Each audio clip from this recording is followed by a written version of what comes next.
Hi, this is Mike Hendrickson from Velocity in New York City. I'm here with Heidi from LaunchDarkly. Heidi, how you doing? I'm doing great. So LaunchDarkly, very intriguing name. Can you unpack that a little bit for us? So LaunchDarkly refers to the way we let people deploy things without actually having to turn them on. We're separating deployment with activation, and that gives people a chance to build things sort of on the quiet side and then make a big showy entrance. And so how do you do all that? I mean, how do you guys let people deploy and manage things throughout? It's a really collaborative effort. It's not that we're controlling anybody's features. It's that we are giving them the control over their features. So they wrap their code at the application level in a little code snippet, and then we keep track of all of the code snippets and present it to them in a single pane of control. So you can turn things on and off, and even turn them on and off at like various levels. So you can say, I only want to push 10% of the feature. I want to push this to 10% of the people, and then we can increase the number of people who see the feature.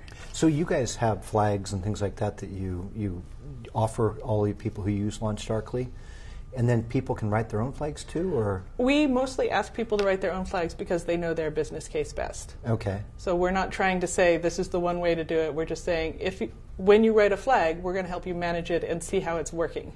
And what's the most surprising way someone's used one of these flags?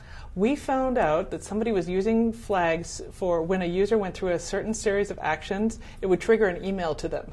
So to the user? To the user. So imagine like you go through a whole a search on a site and you collect all the pictures that are on this. Then it would trigger an email to you saying like you've won this scavenger hunt.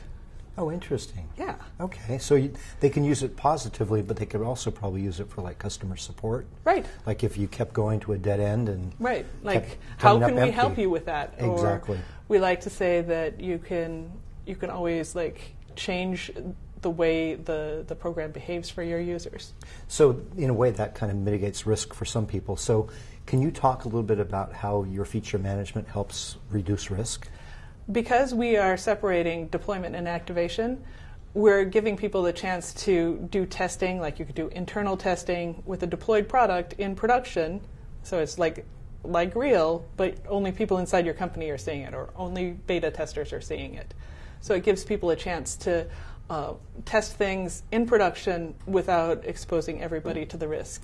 So testing things in production, in today's world, it seems like everyone is moving towards continuous delivery, continuous deployment, continuous integration. How do you guys work that into that model? We're an essential part of it, we think, because it gives people the chance to be building things in their main line and then turn them on only when they're ready. So as opposed to trying to merge or branch in, which may be sort of antique, we're saying develop in the main line, launch in the main line, test in the main line, do everything in production. And if something messes up, you have a kill switch. Oops. Yeah. Kill switch. We have a big red button that no, we only distribute the red button to very special customers.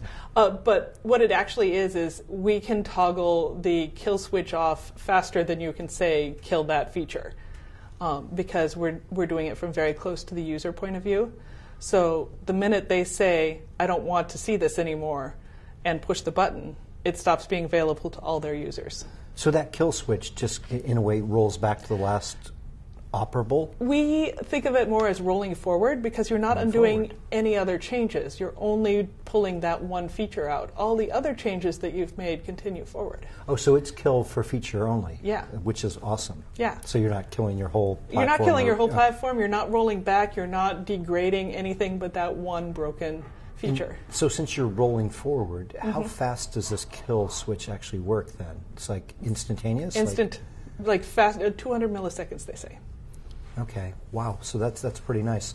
So what is with all the partners you work with, what is the number one thing that they want to do? Why are they gravitating towards you guys? Because they need to be able to test in deployment and deploy rapidly. Like, we are so essential to how you do continuous integration and deployment.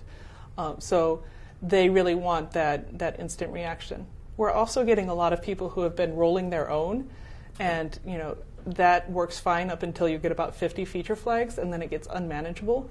You can't tell what's turned on and off, and you have to go look in the code for it. We're giving you a beautiful dashboard that lets you see what is on and off for who.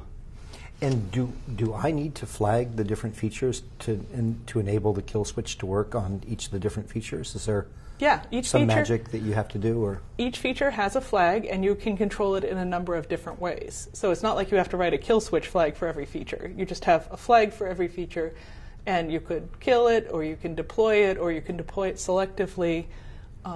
It just gives you a range of options for managing that feature. Excellent. Heidi, we look forward to that conversation. Thank you. you.